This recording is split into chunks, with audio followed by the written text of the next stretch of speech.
தாவேக்காவோட 100 நாள் ஆட்சி எப்படி இருக்கு? இதில் என்ன இருக்குது? ஒன்றும் இல்லை, அப்படி தான் இருக்குது. ஆகா ஓகன் புகழ்றாங்களே தாவேக்காரங்க. Paid reviewers புகழ்வாங்க. இது வரைக்கும் சினிமாவுக்கு ரிவ்யூ பண்ணிட்டு இருந்தாங்க, இப்போ அரசியலை ரிவ்யூ பண்ணிட்டு இருக்காங்க. அதிகாரத்துக்கு வரதுக்கு முன்னாடி ராஜ்மோகன் ரிப்போர்ட்னு வச்சு தமிழ்நாட்டில் நடக்கக்கூடிய எல்லா விஷயங்களையும் புட்டு பேசுவார். அதிகாரத்துக்கு வந்த பிறகு அதிகாரத்துடைய நாக்காவே மாறி அதிகார வர்க்கம் என்ன பேசுமோ அப்படி பேசி அது ஒரு கோஷ்டி மோதல் என்று பூசி முழுறாங்க. தமிழ்நாடு முழுக்க சட்டம் ஒழுங்கு சீர்கட்டு கிடக்குது. தாவேக்கா பெண்களுக்கு தாவேக்கா கட்சிக்காரனே பாதையில் துன்புறுத்தலும் பாலியல் வன்கொடுமையும் நடக்குது.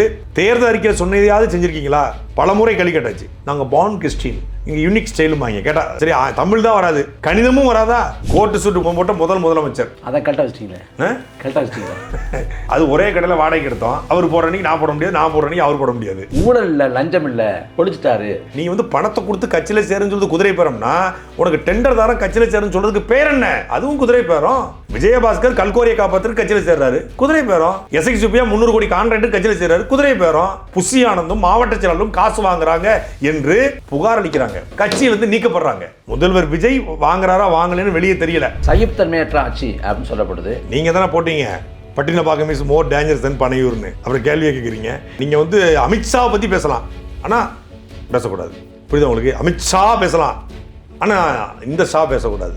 ஆகஸ்ட் 15 இந்தியா முழுமைக்குடைய எந்த மாநிலத்திலும் நடைபெறாத ஒரு கேவலம் எனக்கு உண்மையிலே ரத்தம் கொதிக்குது. திரிசா செல்போனில் காட்டினாரு, திரிசா வணக்கம் போட்டாரு, திரிசா அம்மாவும் திரிசாவும் பேசிக்கிட்டாங்க, திரிசாவுக்கு பின்னாடி இந்த பொண்ணு திரிசாவை பார்த்துச்சு. இதெல்லாம் செய்தியா? அவர் திரிசாவை கூட்டு வர்றாரு, அவர் யாரையும் கூட்டு வர்றாரு. நாளைக்கு முதலமைச்சர் ஃபேமிலியோட வர போறாரு, ஒரு சகிதா வர்றாங்க அப்படின்னு ஒருத்தன் சொல்லி எனக்கு சொல்றாங்க, பிரேக்கிங் போடுங்கன்றான். அவசரப்படாத, ஐ நோ மை ப்ரோ, கோட்டுக்காரரை பத்தி எனக்கு தெரியும், அமைதியாரி, காலைல 9:30 மணிக்கு தெரியும் அப்படின்னு. குடும்பத்துடன் இறங்கிய விஜய் ஒரு ரொம்ப மன உளைச்சலா இருக்கு.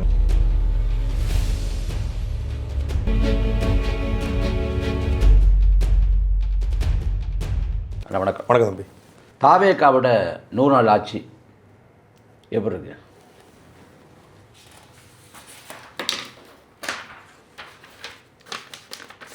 இதில் என்ன இருக்கு?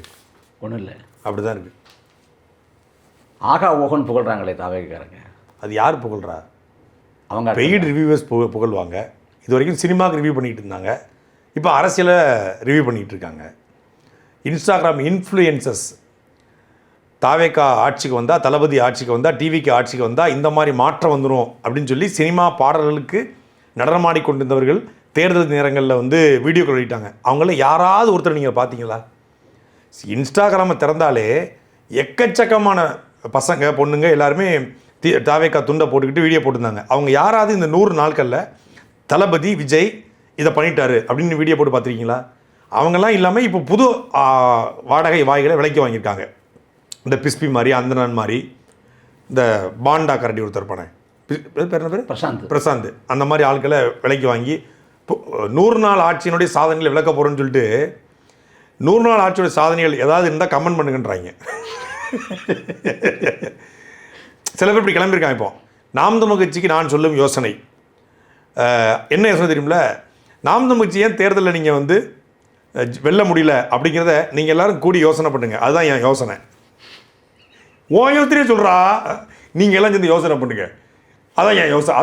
அதை ஒரு யோசனையே சொல்கிறார். அது மாதிரி 100 நாள் ஆட்சியில் சாதனைங்கிறத வீடியோ போட்டால் என்ன சாதனைங்கிறத கமெண்ட் பண்ணுங்க.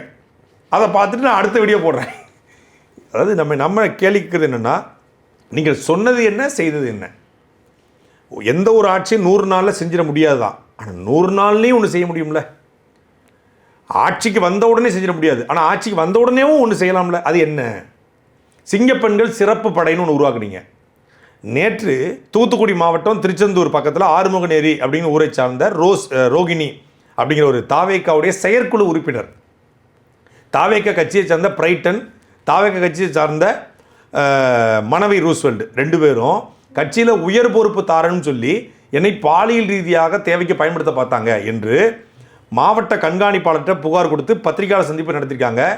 கட்சியில் விஜய் ரசிகையாக மக்கள் இயக்கத்தில் கட்சி பொறுப்பில் இருந்த ஒரு பொண்ணு, ஒரு 15 வருஷமாக விஜயனோட ரசிகை, கணவனை இழந்த பெண்ணு.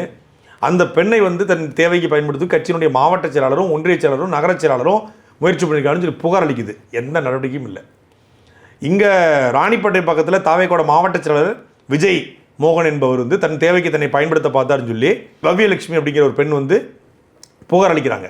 புகாரின் பேரில் ராணிப்பேட்டை மாவட்ட காவல் கண்காணிப்பாளர் எஃப்ஐஆர் பதிவு பண்ணுறாங்க. 4 பிரிவில் வழக்கு பதிவு செய்து அதில் முக்கியமாக தமிழ்நாடு பெண்கள் வன்கொடுமை சட்டம் போடப்படுது. அதனால் இதுவரைக்கும் கட்சி ரீதியாகவோ காவல்துறை ரீதியாகவோ நடவடிக்கை எடுத்து கைது செய்யப்படலை. அப்புறம் என்ன சிங்க பெண்கள் சிறப்பு பாதுகாப்படை?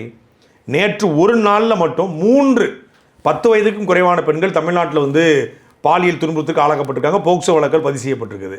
ஆனால் அதுக்கு முதல் நாள் தான் சொல்கிறாங்க 1557 குண்டர்களை, ரவுடிகளை, குற்ற பின்னணி கொண்டவர்களை கைது பண்ணிருக்கோன்றாங்க. யாரை கைது பண்ணீங்க? அப்போ ஏன் இப்படி கொலை நடக்குது? கோயம்புத்தூரில் இருக்கக்கூடிய இந்துஸ்தான் கல்லூரியில் கள்ளக்குறிச்சி சார்ந்த அமுதன் அப்படிங்கிற ஒரு பையன் வந்து படிச்சுட்டு இருக்கான். 19 வயசு பையன், 2ஆம் ஆண்டு படிக்கக்கூடிய பையன். அந்த பையன் அந்த கல்லூரிக்குரிய போதை பயன்பாடு குறித்து காவல்துறைக்கு தகவல் தெரிவிக்கிறான். காவல்துறை யார் போதையை பயன்படுத்துகிறோம் அவங்களுக்கே தகவல் கொடுத்து அந்த பையனை 20 பேர் சேர்ந்து அடித்து கொள்கிறாங்க. அது ஒரு கொலை என்று சட்டசபையில் எதிர்க்கட்சி தலைவர் உதயநிதி ஸ்டாலின் பதிவு பண்ணுறாரு.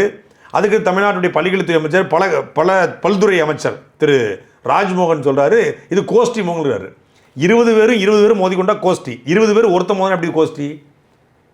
அப்போ போதை பயன்பாடு இருந்திருக்கு என்று கல்லூரி நண்பர்கள் சொல்கிறாங்க, கல்லூரி மாணவர்கள் சொல்கிறாங்க, அந்த பெற்றோர்கள் சொல்கிறாங்க. யார் சொல்லியுமே அமைச்சர் வந்து அதிகாரத்தினுடைய குரலாக மாறி போய் அதிகாரத்துக்கு வரதுக்கு முன்னாடி ராஜ்மோகன் டாக்ஸ்னு வச்சு, ராஜ்மோகன் ரிப்போர்ட்டுன்னு வச்சு தமிழ்நாட்டில் நடக்கக்கூடிய எல்லா விஷயங்களையும் புட்டு பேசுவார். அதிகாரத்துக்கு வந்த பிறகு அதிகாரத்துடைய நாக்காவே மாறி அதிகார வர்க்கம் என்ன பேசுமோ அப்படி பேசி அது ஒரு கோஷ்டி மோதல் என்று பூசி மூடுறாங்க. தமிழ்நாடு முழுக்க சட்டம் ஒழுங்கு சீர்கட்டு கிடக்குது. தாவேக்கா பெண்களுக்கு தாவேக்கா கட்சிக்காரனே பாதையில் துன்புறுத்தலும் பாலியல் வன்கொடுமையும் நடக்குது. இங்கே கரூர் பக்கத்தில் குளித்தலை, அங்கே ஒரு கட்சிக்கார பெண்ணு, அந்த பெண்ணை வந்து காவேக்காவோட ஒன்றிய செயலர் வந்து தன் பாலியல் தேவைக்கு பயன்படுத்த பார்த்துருக்கான். அவன் மேலே வழக்கு பதிவு ஆயிருக்கு. இங்கே ஆலந்தூர் பக்கத்தில் வேம்புடிங்கிற ஒருத்தன் ஒரு கணவனை இழந்த பெண்ணு, அவன் போயிட்டு வேம்புடின்னு பேர் வச்சனாலே பாஞ்சிருக்கான். அவன் மேலே எஃப்ஐஆர். 4வது நாளில் வந்து அந்த நாய் வந்து மாவட்ட செயலர் பக்கத்தில் பார்த்து நிற்கிறான். இங்கே சேலத்தில் மணிகண்டங்கிற ஒருத்தன் 50 பெண்களை வீடியோ எடுத்து பொள்ளாச்சியோட மோசமான சம்பவத்தை பண்ணியிருக்கிறான். இப்படி தொடர்ச்சியாக தமிழ்நாடு முழுக்க நடக்குது. இதற்கு தமிழக வெற்றி கழகத்தின் சார்பாக தாவேக அரசு நடவடிக்கை என்ன எடுத்துச்சு? அப்புறம் என்ன நீங்கள் மாறி திமுக ஆட்சியும் அதே பாலியல் வன்கொடுமை, இங்கேயும் வன்கொடுமை. சரி, கனிமவள கொள்ளையை தடுத்துட்டோம், 67 குவாரியை மூடிட்டோம் அப்படின்னாங்க. எல்லா இடங்கள்லையும் பதிவு பண்ணது இல்லீகலான குவாரிஸ் இன்னும் தமிழ்நாட்டில் நடந்து கொண்டிருக்கிறது. உங்கள் மன்னார்குடி பக்கத்திலே ஒரு ஏரி, பெரிய ஏரியை வந்து கிட்டத்தட்ட 23 அடிக்கு மண் அள்ளி ஆக்கிரமிச்சிருக்காங்க. விழுப்புரம் பக்கத்தில் செண்பா தேவின்னு ஒரு ஏரி, பெரிய ஏரி ஆக்கிரமிச்சிருக்காங்க. இங்கே திருவள்ளூர் மாவட்டம் கும்மிடிப்பூண்டியில் அங்கே ஒரு மிகப்பெரிய ஏரி வந்து ஆக்கிரமிக்கப்பட்டிருக்கு. தமிழ்நாடு முழுக்க இந்த மாதிரி சாலை விரிவாக்கத்துக்கு இருந்தாங்க, நாங்கள் மண் எடுக்கிறோம் அப்படிங்கிற பேரில் குளத்து மண் எடுக்கணும்னு சொல்லி வண்டல் மண்களை வந்து முழுக்க எடுத்துகிட்டு இருக்காங்க. இது எல்லாம் திமுக ஆட்சியிலும் நடந்தது, அதுவும் இப்போ நடக்குன்னா அப்போ என்ன மாற்றம் இங்கே நிகழ்ந்திருக்கு அப்படிங்கிற கேள்வி பிறகு. சரி, தேர்தல் அறிக்கை சொன்னதையாவது செஞ்சுருக்கீங்களா? பலமுறை களி கட்டாச்சு. இன்றைக்கி இப்போ மரியாதைக்குரிய தமிழ்நாடு முதலமைச்சர் வந்து குடும்பத்தோடு கோட்டையில் கொடியை ஏற்றி அது சொல்கிறார் 5042 கோடிகள் இல்லை 5042.23 கோடிகள் நாங்கள் வந்து விவசாயிகள் கடனாக தள்ளுபடி பண்ணிருக்கோம். மொத்தமாக 5042 432ங்கிறதே வாயில் வரல. அவர் அங்கே சட்டசபையில் உட்காந்துக்கிட்டு எதிர்கட்சி தலைவர் இது தமிழ்நாட்டுடைய நிதியமைச்சர் வந்து 40,432 உட்காந்துருக்காப்புல. இவர் வந்து 5,042 400 கூட ஒரு வாயில் வராதா கேட்டால் எங்களோட யூனிக் இது தான், நாங்கள் பான் கிறிஸ்டின், இங்கே யூனிக் ஸ்டைலுமாங்க. கேட்டால் நம்ம கேட்டால் சரி தமிழ் தான் வராது, கணிதமும் வராதா? சரி வரல, அதை விடுங்க. 5000 கோடிகளுக்கு மேலே விவசாயிகளுக்கு கடன் கொடுத்துருவோம்னு சொல்கிறீங்களே, நீங்கள் சொன்னது என்ன, செஞ்சது என்ன? 5 ஏக்கருக்கு மேலே வாங்கினா 50 விழுக்காடு தள்ளுபடி, 5 ஏக்கருக்கு கீழே வாங்கியிருந்தால் முழுவதும் தள்ளுபடி. இது நீங்கள் சொன்ன தேர்தல் வாக்குறுதி, உங்களுடைய எலெக்ஷன் மேனிஃபெஸ்டோவில் தேர்தல் அறிக்கையில் இருக்குது. ஆனால் ஆட்சிக்கு வந்த பிறகு 1 லட்சம் வாங்கினா 1,75,000 வாங்கியிருந்தா பாதிக்கு பாதி தள்ளுபடி, 50,000 வாங்கியிருந்தால் முழுமையாக தள்ளுபடி. அதுவும் முதல்ல அறிவித்தது ரொம்ப மோசம். திருப்பி எதிர்ப்பு தெரிவித்த பிறகு, விவசாயிகள் போராடின பிறகு, நம்மை போன்றவர்கள் கேள்வி கேட்ட பிறகு 50,000 வாங்கினா முழுசாக தள்ளுபடி, 1,75,000 வாங்கினா பாதிக்கு பாதி தள்ளுபடி. அதுவும் 5 ஏக்கருக்கு உள்ள. முதல்ல 5 ஏக்கருக்கு உள்ள வாங்கினா எல்லாமே தள்ளுபடி. உங்கள் பகுதியில் அதிக விவசாயம், எங்கள் திருநெல்வேலி மாவட்டத்தில் அதிக விவசாயம் வச்சுக்கோங்க. விவசாயிகளுடைய அதிகபட்ச கடனே 3 லட்ச ரூபா தான்.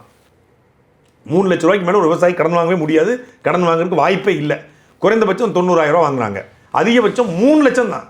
இப்போ நீங்கள் ரிசர்வ் பேங்க் வந்து ரெஸ்ட்ரிக்ஷன் கொண்டு வந்திருக்காங்க, ஒரு என்ன சொல்கிறது, ஒரு வரையறை கொண்டு வந்திருக்காங்க. அப்படின்னா மகாராஷ்டிரா அரசாங்கம் மகாராஷ்டிரா முழுக்க வாங்கிய விவசாயிகளுடைய மொத்த கடனையும் தள்ளுபடி பண்ணுது.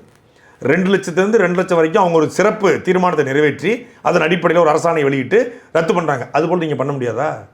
5000 10,000 மாற்றுங்க, 5000 கோடி 10,000 கோடியாக மாற்றுங்க. சென்னை வானூர்தி நிலையத்தில் கிளம்பி நீலாங்கரை வரைக்கும் பலகை வச்சுருக்கீங்களே, விளம்பர பலகை. அந்த விளம்பர பலகை எவ்வளோ செலவு பண்ணுவீங்க? தமிழ்நாடு முழுக்க பதாகைகள் வைக்கலாம், அதுக்கு எவ்வளோ செலவு பண்ணுவீங்க? நீங்கள் தமிழ்நாட்டுடைய முதலீட்டாளர் மாநாடு, வெற்றி தமிழ்நாடு இன்வெஸ்டர்ஸ் மீட் அப்படின்னு சொல்லி ஒன்று ரெடி பண்ணி Dinamalar, Dinathanthi, Times of India, Times Now, Hindu, Tamil Thisai என்று எல்லாத்துலேயும் முதல் பக்க விளம்பரம். ஒரு முதல் பக்க விளம்பரத்துக்கு நல்லா தெரியும் குறைந்தபட்சம் 5 லட்ச ரூபா இல்லாமல் போட முடியாது. அரசே கொடுத்தாலும் அதுதான். அது 5 லட்ச ரூபாங்கிறது நான் குறைந்தபட்சம் சொல்கிறேன். தமிழ்நாடு முழுக்க எல்லாத்துக்கும் பதிப்பகத்தையும் எல்லா தமிழ்நாடு பதிப்பத்துக்கு நீங்கள் ஒரு டிஸ்ட்ரிக்ட்டுக்கு 5 லட்சம், தமிழ்நாடு முழுக்க போடணும்னா எத்தனை லட்சம்? ஒரு இதுக்கு 10 தாளில் விளம்பரப்படுத்துறீங்க. இந்த விளம்பரம் எதுக்கு தேவையா? நீ நடத்துகிற, சரி வந்திருக்கவன் யார் வந்திருக்கா? பானிபூரி விற்கிறவன், பேல்பூரி விற்கிறவனுக்கு கோட் சூட் போட்டு கொடுத்து அவனுக்கு பாட்டு அவன் வந்து ஸ்கேன் டேக் அவன் செல்ஃபி அப்படிங்கிறான். எந்த முதலாளி வந்து தமிழ்நாடு முதலமைச்சரோட செல்ஃபி எடுக்க விரும்புவான்? கேட்டால் கொரியன் முதலாளி வந்தாங்க. நான் எடுத்து பார்த்ததில் மொத்தத்தில் பார்த்தீங்கன்னா கிட்டத்தட்ட 94 புரிதல் ஒப்பந்தமாக 70 பேர் மார்வாடி, 70 மார்வாடி, 10 கொரியனு, 15 கொரியன் முதலாளிகள், அப்புறம் ஒரு 5-6 பேர் வந்து கோவை சார்ந்த தமிழ் முதலாளிகள். 5-6 பேரை தவிர மற்ற எல்லாருமே வடநாட்டுக்காரன். அதில் வந்து ஒரு நிறுவனம் பார்த்தீங்கன்னா வஜ்ரா ஹெவி இன்ஜினியரிங் பிரைவேட் லிமிடெட் அப்படின்னு நிறுவனம் 500 கோடி ரூபாய் தமிழ்நாட்டில் இன்வெஸ்ட்மெண்ட் பண்ணுது. இது வந்து தமிழ்நாடு தொழில்துறையுடைய அஃபிஷியல் வெப்சைட்லேருந்து எடுத்தது. இந்த நிறுவனம் 13ஆம் தேதி இந்த தமிழ்நாடு முதலீட்டாளர் மாநாடு நடக்குது. 11 ஆகஸ்ட் 2026 தான் இந்த நிறுவனமாகவே பதிவு செய்யப்பட்டிருக்கு. முதல் நாள் தான் பதிவு பண்ணியிருக்கான். அவன் மறுநாள் எப்படி 500 கோடி இன்வெஸ்ட்மெண்ட் பண்ணுறான்? அப்போ இந்த முதலீட்டாளர் மாநாட்டுக்காகவே நிறுவனங்கள் வந்து போலியாக உருவாக்கப்பட்டிருக்கு அப்படிங்கிற குற்றச்சாட்டு உறுதியாகுது. கிட்டத்தட்ட ஒரு நிறுவனம் 10,000 கோடி திருவள்ளூரில் இன்வெஸ்ட்மெண்ட் பண்ணுறான். Light house screen data centre வந்து திருவள்ளூரில் இருக்குது. இன்வெஸ்ட்மெண்ட் பண்ணுறது தூத்துக்குடியில் டேட்டா சென்டருக்கு போகிறான். 10,000 கோடி இன்வெஸ்ட்மெண்ட், மொத்தம் இன்வெஸ்ட்மெண்ட்டே 1 லட்சம் கோடி சொன்னாங்களா? இந்த ஒரு நிறுவனம் 10,000 கோடி. இந்த நிறுவனத்தினுடைய ஆண்டு வருமானம் இருக்கு இல்லையா, கடந்த ஆண்டு காட்டியது 1 லட்ச ரூபா. கேபிட்டல் இன்கமாக காட்டியது 1 லட்ச ரூபா காட்டக்கூடிய இந்த light house screen data centre private limited எப்படி 10,000 கோடி இன்வெஸ்ட்மெண்ட் பண்ணுவான்?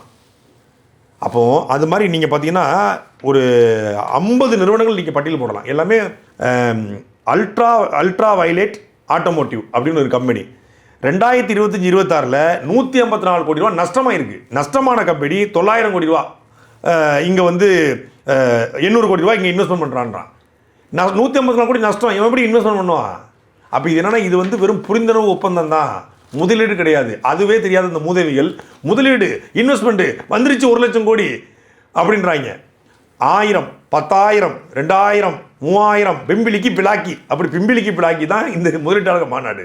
அப்போ நீங்கள் சொன்னது ஒன்று செய்வது ஒன்று அப்படின்னு இருக்கு. அப்போ இந்த இதில் மாற்றம் என்பது எதில் நிகழ்ந்திருக்கிறது? மாற்றம் நிகழ்ந்திருக்கு கோர்ட்டு சூட்டில் நிகழ்ந்திருக்கு.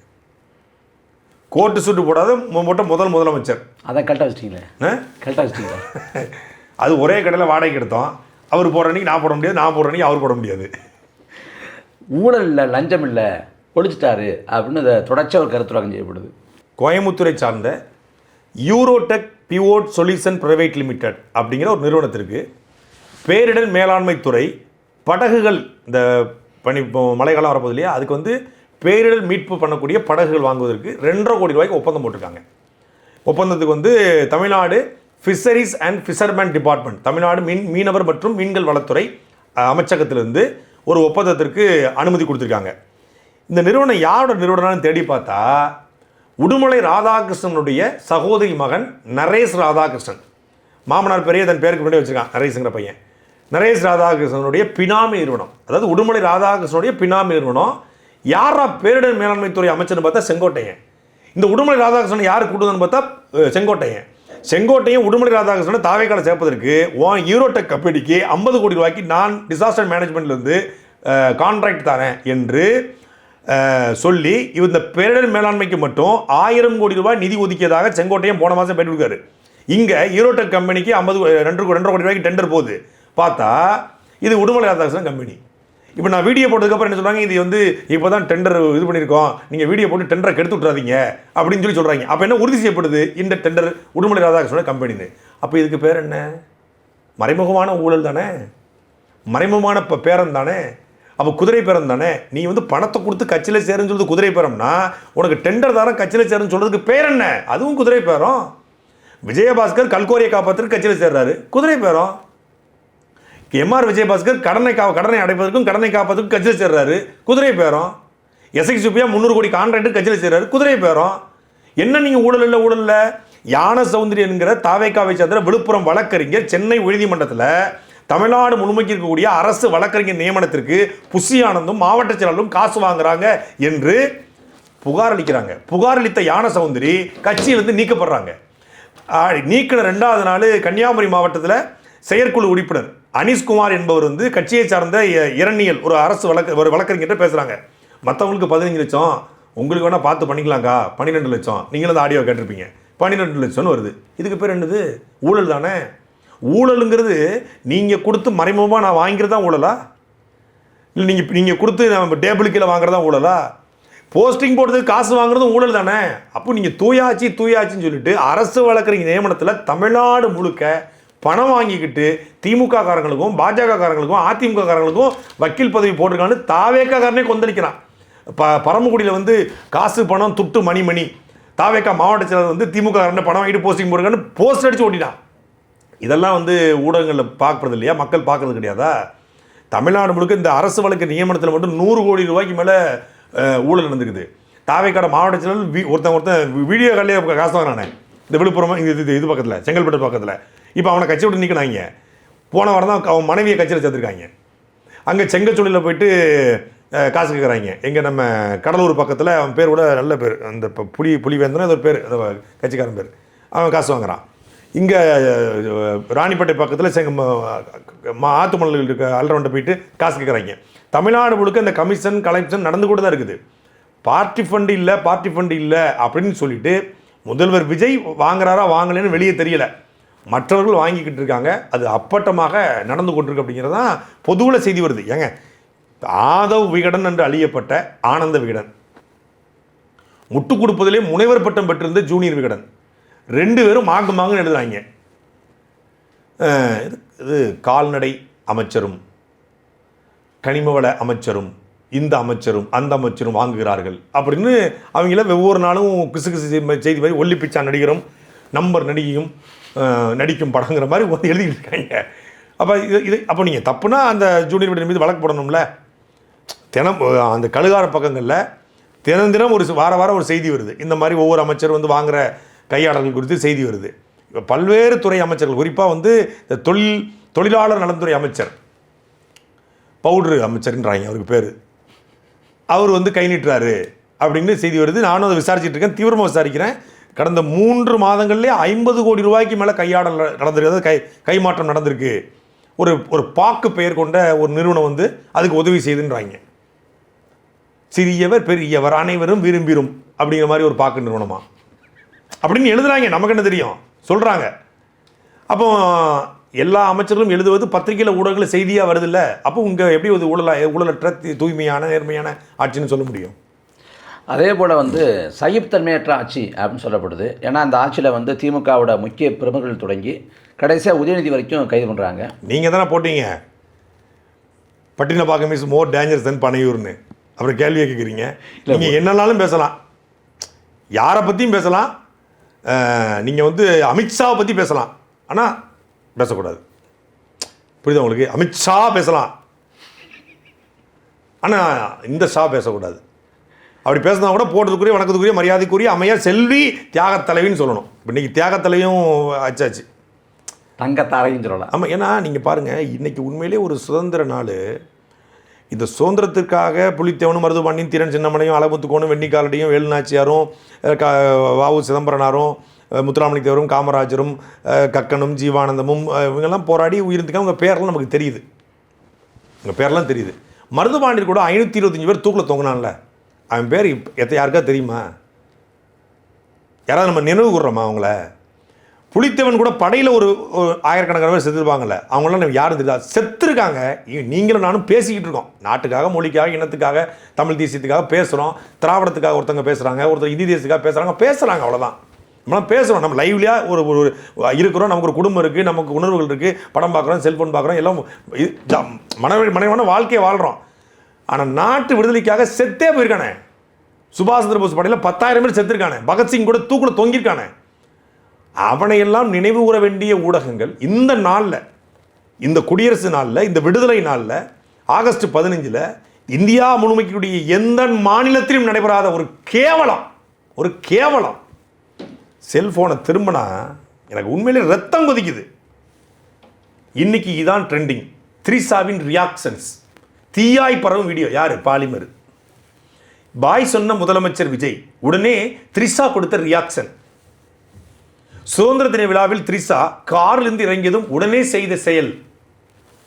த்ரிஷாவோட கியூட்டான ரியாக்ஷனை பார்த்தீங்களா? முதலமைச்சர் கையெழுத்தோன்னு அவங்களும் கையெழுத்தாங்க. யார்? கலாட்டா. அப்புறம் த்ரிஷாக்கு வந்து இம்பார்ட்டன்ட் கால். அமித்ஷா ட்ரம்ப் கூட்டு பேசிட்டு இருப்பார். த்ரிஷாக்கு வந்து இம்பார்ட்டன்ட் கால். இதெல்லாம் ஊடக செய்திங்க. புதிய தலைமுறை மட்டும் 20 செய்தி போட்டிருக்கான். பாலிமரில் ஒரு 20 செய்தி. ஏங்க, சுதந்திரத்துக்காக போராடிய வீரர்களை பற்றி பேச வேண்டிய இடத்துல, வேலுநாச்சியாரை பேச வேண்டிய இடத்துல, ஏன் முதலமைச்சர் கோட்டையில் கொடியேற்றினாரு? 5 நிமிஷம் காட்டிட்டு மற்ற செய்தியை பேசு. புது செய்தியை உருவாக்கி பேச முடியாதா?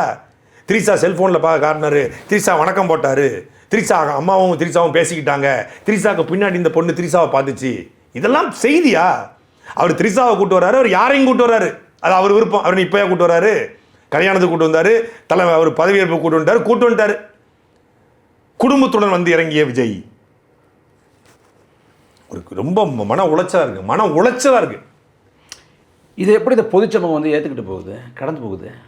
அவன் தான் ஓட்டே போட்டு தள்ளிட்டு அப்புறம் ஏற்றுக்கிறேன்னா, பல்லு இருக்கவன் பக்கடா சாப்பிட்றாங்கிறாங்க ஒருத்தங்க, யார் வீட்டில் தான் இல்லைங்கிறாங்க ஒருத்தங்க, என் மாமாவோட விஜய் மாமாவை தான் பிடிக்கும்ன்றாங்க ஒருத்தங்க. நீங்கள் அவங்கள கூட சொல்லாதீங்க. ஏன்னா த்ரிஷா வந்து அவங்க வந்து உட்காந்துட்டாங்களா, த்ரிஷா அவங்க அம்மாவும், நீங்கள் நானும் போக முடியுமா? பார்த்துட்டு இருக்க பார்வையாளர் போக முடியுமா? தாவேக்கா மகளிர் அணி போய் உட்கார முடியுமா? அந்த இடத்துல புரோட்டோகால், டிஜிபி, செக்ரட்டரியேட் வந்து தமிழ்நாடு சீஃப் செக்ரட்டரி, தமிழ்நாடு முதலமைச்சர் சொல்லாமல் அந்த இடத்துல போய் எவனும் உட்கார முடியாது. முதலமைச்சர் குடும்பத்திலேருந்து வர்றாங்க 5 பேர், 5 சேர் போட சொல்லியிருக்காங்க. நேற்றே வந்துருச்சு. இவங்க குடும்பம் வருதுன்னொன்னே இவங்க வேறு நினச்சது வேறு குடும்பம். நேற்று நைட் எனக்கு ஒருத்தன் கூப்பிட்டு சொல்கிறான், அண்ணே பிரேக்கிங் ஒன்று போடுங்கன்றான். என்னென்னா முதலமைச்சர் குடும்பத்தோடு வராலாம், பிரேக்கிங் போடுங்கண்ணா. எனக்கு புரியலையே அப்படின்னா. ஏன்னா நீங்கள் எல்லா விமர்சனத்தும் உடையப்பட போகுது. நாளைக்கு இதையும் வாபஸ் வாங்கிட்டாங்க, நாளைக்கு முதலமைச்சர் ஃபேமிலியோட வர போகிறாரு, ஒரு சகிதா வர்றாங்க அப்படின்னு ஒருத்தன் சொல்லி எனக்கு சொல்கிறாங்க பிரேக்கிங் போடுங்கன்றான். அவசரப்படாத, I know my bro, okay. கோட்டுக்காரரை பற்றி எனக்கு தெரியும், அமைதியாகி காலைல 9:30 மணிக்கு தெரியும் அப்படின்னு. ஆனால் சத்தியமாக சொல்கிறேன், முக்கியமான சோர்ஸுன்னு பெரிய சொன்னது பெரிய பத்திரிக்கையாளர். எனக்கு நான் அவனை ரொம்ப மதிக்கக்கூடிய ஆள், பெரிய பத்திரிக்கையாளர். நம்ம அண்ணன் போல போடுங்கண்ணே அப்படிங்கிறாப்புல. 9:30 மணிக்கு wait and see my bro அப்படின்னு. ஏண்ணே? I know my bro, Vijay bro அப்படின்னா அதே மாதிரி வச்சான் பாருங்க. என்ன எப்படி கரெக்டாக கணிக்கிறீங்க அப்படின்னு. தெரியும்டா, தெரியாதா?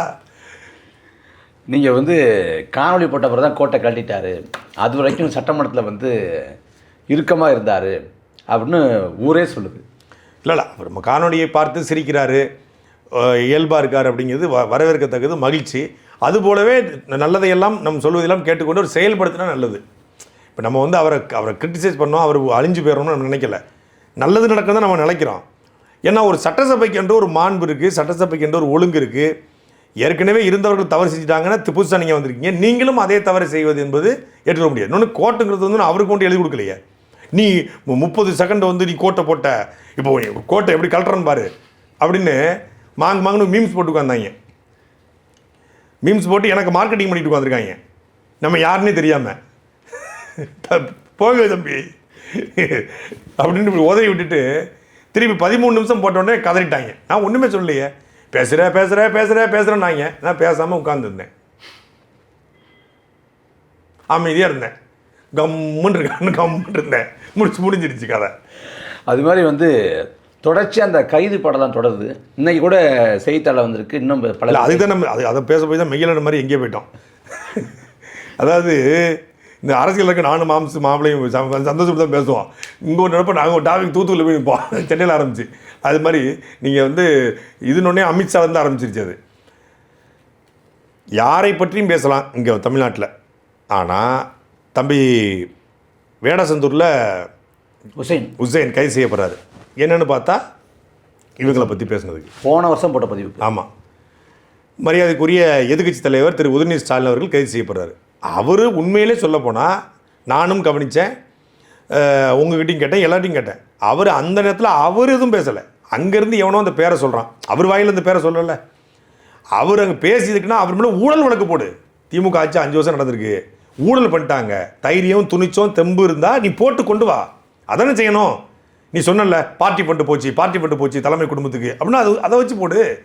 அதை போடாமல் இந்த மாதிரி அவங்கள பற்றி பேசிட்டாங்க அப்படின்னு சொல்லி கைது பண்ணுறீங்க. நீதிமன்றம் காரி துப்பி உங்களை அனுப்பிச்சி விட்டுருது. இந்த பக்கம் பார்த்தீங்கன்னா அன்பானந்தம் சொல்லி ஜென்சி கிட்ஸ் ஒருங்கிணைப்பாளர் டிஎம்கேல அந்த பையனை கைது செய்கிறாங்க. அவரும் இதே நடிகை குறித்து பேசியதற்கு அனிதா ராதாகிருஷ்ணன் ஆச்சு. அவரும் என்னெல்லாமோ பேசுகிறார். அவர் ஆதவர்ஜனா பற்றி பேசுகிறாரு, எல்லாம் பேசுகிறார். அவர் மேலேயும் வந்து இடி வழக்கெலாம் இருக்குது, வருமானத்துக்கு அதிகமாக சொத்து சேர்த்த வழக்கு இருக்குது. அதில் தூக்குங்க. அதில் தூக்காமல் நீங்கள் இவங்களை பற்றி பேசணும்னு வழக்கு போட்டிங்கன்னா அப்போ இங்கே யார் முதலமைச்சர், யார் பவர் சென்டர்? முதலமைச்சர் என்னை பற்றி கூட பேசு, அவங்கள பற்றி பேசாத அப்படின்னு மறைமுகமாக சொல்ல வர்றாரோ அப்படிங்கிற ஒரு செய்தி உறுத்தப்படல. இல்லை அவங்களுக்கு வந்து நற்பெயர் எடுப்பதற்காக காவல்துறை இதை பண்ணுதா? அங்கே ஒரு மேடம் இருந்தாங்க, இப்போ ஒரு மேடம் இல்லை. இவங்களுக்கு ஒரு மேடம்ங்கிற ஒரு ஆள் தேவைப்படுது. இந்த அதிகார வர்க்கத்துக்கு ஒரு மேடம் தேவைப்படுது. அதனால் மேடம் எல்லாம் மேடம் தான் சொல்கிறாங்களா? மேடம் மேடம் சொன்னால் அதிகாரமயம் ஆகிட்டாங்க. அதிகாரமயம், கிச்சன் கேபினெட் ஒரு அதிகாரமயமாக மாறுறாங்க அப்படிங்கிறது இந்த கைதின் மூலமாக தெரியுது. அவங்க மாறுறாங்களா மாறலாங்களா இல்லை, மாறுறாங்க என்பதை இந்த கைதின் மூலமாக உறுதி செய்யப்படுது. இன்றைக்கி அதை ஒரு கூட்டம் நார்மலைஸ் பண்ணுது பாருங்கள்.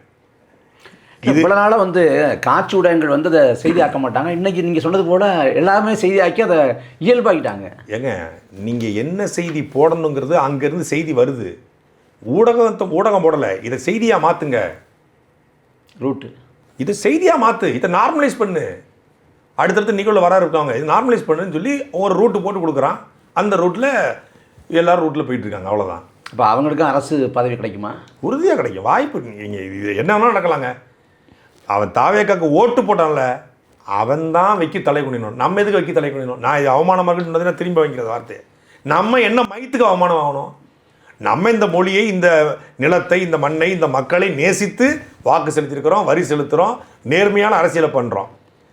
இந்த மாதிரி வாக்கு செலுத்தினால அவன் தான் அவமானப்படணும். அவனே அவமானப்படாமல் போயிட்டு இருக்கும்போது நம்ம எதுக்கு அவமானப்படணும்?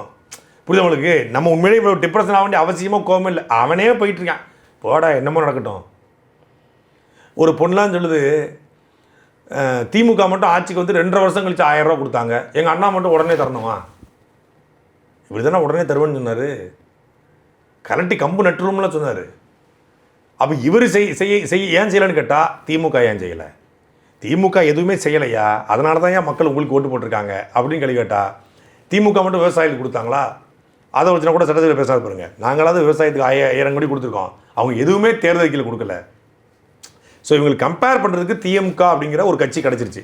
அதனால் எல்லாத்தையும் கம்பேர் பண்ணிட்டு உட்காந்துருக்காங்களே ஒழிய திமுக இவங்களுக்கான ஒரு சேஃப் கார்டு, சேஃப் சோனில் திமுக வந்து எது பேசினாலும் திமுகவில் பழைய போட்டுக்கலாம். எல்லாம் திமுக தான். அவங்க வந்து பிஜேபி மேலே காங்கிரஸ் வந்து மேலே பிஜேபி பழி போடுற மாதிரி இப்போ வரைக்கும் நேருவை கை காட்டுவாங்க. நேருடைய தவறான புரிதல்னால, தவறான கொள்கையினால் நாங்கள் இப்படி தடுமாறிக்கிட்டு இருக்கணும். அதுபோல் கை காட்டுவதற்கு திமுக இருக்குது. அவ்வளோதான். நிறைவான கேள்விண்ணே. திமுகவோட ஓராண்டு ஆட்சி காலத்தில் ஓராண்டு காலம் இங்கே உள்ளதாக இருந்தீங்க. மிகப்பெரிய அடக்குமுறை 3 முறை கைது செய்யப்பட்டீங்க. தொடக்கத்தில் ஓராண்டு காலத்துக்குள்ளே குண்டா சட்டம் பாய்ச்சப்பட்டுச்சு. இப்போ தாவேக்காரங்க வந்து முதல்ல உங்களை தான் கைது பண்ணணும், உங்களை தான் முடக்கணும், உங்களோட காணொலிகள் வந்து உங்களோட பேச்சு வந்து தாக்கத்தை ஏற்படுத்துது அப்படின்னு தொடர்ச்சியாக சொல்லி வர்றாங்க. ஊடகவியலாளர் நெல்சன் சேகர் கூட ஒரு பதிவு போட்டிருந்தார். தாவேக்காரங்களோட கோவம் வந்து இப்போ ஸ்டாலின் மேலே உதயநிதியை விட உங்கள் மேலே தான் இருக்குது அப்படின்னு. அதான் திமுக வந்து திருச்சியில் வந்து ஒரு ஓரத்தில் சும்மா ஒரு 10க்கு 10 ரூம் எடுத்து ஒரு சேனல் நடத்திக்கிட்டு இருந்தேன். கைது பண்ணி அண்ணா நகரில் மெயினில் ஆஃபீஸ் போட வச்சுருக்காங்க. இவங்க அதை பண்ணாங்கன்னா அடுத்த இருக்கிற இடம் வந்து செக்ரட்டரியேட் தான். அந்த வேலையை அவங்களே பார்த்துருவாங்க. புரியுது உங்களுக்கு? அதாவது அடக்குமுறை, ஒடுக்குமுறை இதை பற்றியெல்லாம் கவலைப்பட்டிருந்தா இந்த அரசியலுக்குள்ளே நம்ம வந்திருக்க மாட்டோம், இந்த அரசியலை பேசியிருக்க மாட்டோம். இந்த அடக்குமுறையெல்லாம் ஒருபோதும் சிதைக்க முடியாது. திமுக கைது பண்ணிச்சு, 14 வழக்கு, 330 நாள் சிறை, குண்டர் சட்டம். அதுக்கப்புறம் தான் கடுமையான வீரியமாக பேசினேன். அண்ணன் சீமான் அவர்கள் எனக்கு கற்றுக் கொடுத்து, நமக்கு கற்றுக் கொடுத்து ஒன்று தான், வழக்கு இல்லை என்றால் விடியாது கிழக்கு. சிறை பொறுக்கிகளை சிதைக்கும், போராளிகள் எப்போதும் செதுக்கும். நாம் கேட்குற கேள்வி தான் அதுக்கே வந்து கதறாங்க. நம்ம விமர்சனம் பண்ண ஆரம்பித்தா கேள்விக்கே வழக்கு, கேள்விக்கே இவனை விட்டுறாத, அவனை கைது பண்ணு, அவனை அடக்கு, அவனை ஒடுக்கு. அப்போ திமுக பண்ண அதே தான் நீங்களும் பண்ணுவீங்கன்னா உங்களுக்கும் திமுகவுக்கும் என்ன வித்தியாசம் புரியுதா உங்களுக்கு? நான் ஏன் வந்து பலமுறை சொன்னேன், தாவேக்காங்கிற கட்சி, திமுகங்கிற கட்சி உருவாகும் போது நல்ல கட்சி, இன்றைக்கு அது வழி மாறி நிற்குது. ஆனால் தாவேக்காங்கிற கட்சி உருவாகும் போதே அது மிக தவறான கட்சி. தமிழ்நாட்டுக்கு ஒரு பேராபத்தான கட்சி உருவாயிட்டுன்னு தேர்தல் பிரச்சாரத்தை ஒவ்வொருத்தையும் மார்னிங் வயிற்றுலையும் அடிச்சுக்கிட்டு சொன்னோம். யாரும் கேட்கல. ஐயோ திமுக காசு வாங்கிட்டு பேசுகிறாங்க, திமுக காசு வாங்கிட்டு பேசுகிறாங்கன்னு சொன்னாங்க. அப்போத்துலேருந்து இப்போ வரைக்கும் நான் ஒரே கருத்தான் பதிவு பண்ணிருக்கேன். தாவேக்கா மிக மோசமான ஒரு கட்சியாக தமிழ்நாட்டில் வளர்ந்து கொண்டிருக்கிறது. அது பேராபத்து என்பதுதான். அந்த பேராபத்தை எந்த விலை கொடுத்தாலும் எதிர்த்து நிற்போம். தமிழ் மொழி, இனம், பண்பாடு, கலாச்சாரம் காக்க, தமிழ்நாட்டில் உண்மையான ஒரு மாற்று அரசியலை விதைக்க எந்த இலைக்கும் போக தயார். இது வரைக்கும் அண்ணன் சீமான் அவர்கள் வந்து எனக்கு யாரையுமே வந்து டே இறங்கி ஆடுறான்னு சொன்னதில்லை. முதல் முறையாக சொன்னது, தம்பி ஒரு பேராபத்து கூட்டம் இறங்கி ஆடுறான்னு இருக்காரு, அடிச்சுக்கிட்டு இருக்கோம். நன்றி.